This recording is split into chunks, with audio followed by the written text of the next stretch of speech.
It's tragic beyond belief. I know I speak for myself and the rest of the city council that we're shocked and appalled. We have asked for our mayor to respond, and she has, just as of a few hours ago, to obviously beef up cops on our trains, as well as an issue that we've brought up on multiple occasions, which has been the fact that Mr. Brown did not pay a fare. May sound mild to most of your listeners. You would think that our system would have a fare system where you would actually pay to get on, but we've had an open architecture system, an open platform system for a number of years.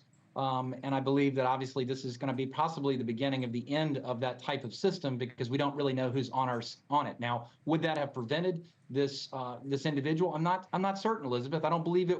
We'll never know. But our first job is obviously to protect and to serve. So what should have happened so that this man was not out on the street that Friday night, very clearly mentally ill, and with this long arrest history? In your opinion, what failed? What should have happened and didn't?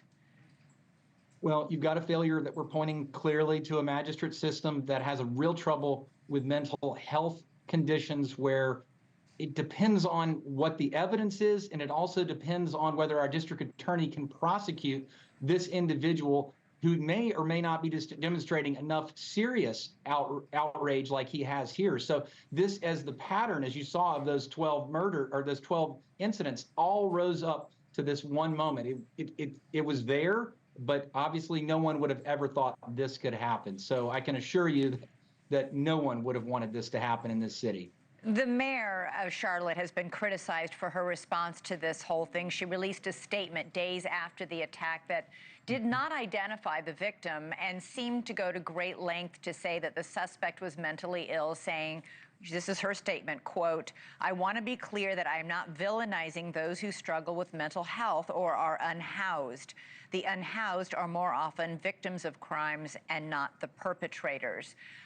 This is actually true, factually, but she came under a lot of fire because the tone of this statement seems much more sympathetic to the suspect charged with murder than to the victim who was killed on her way home from work that night.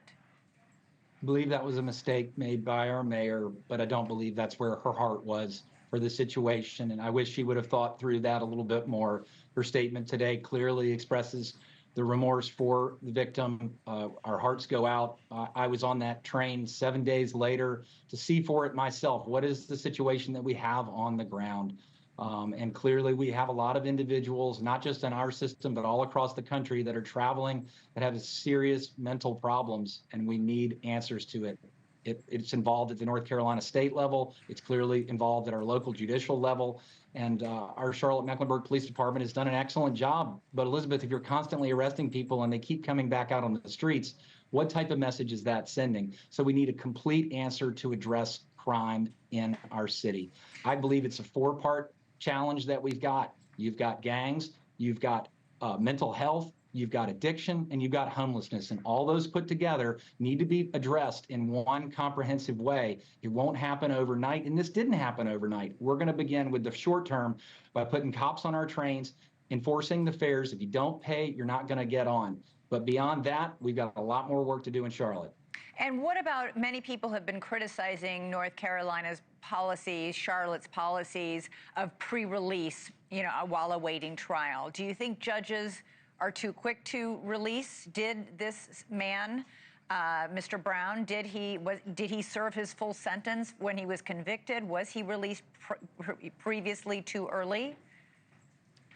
You have touched right on it. This is the tip of the sword.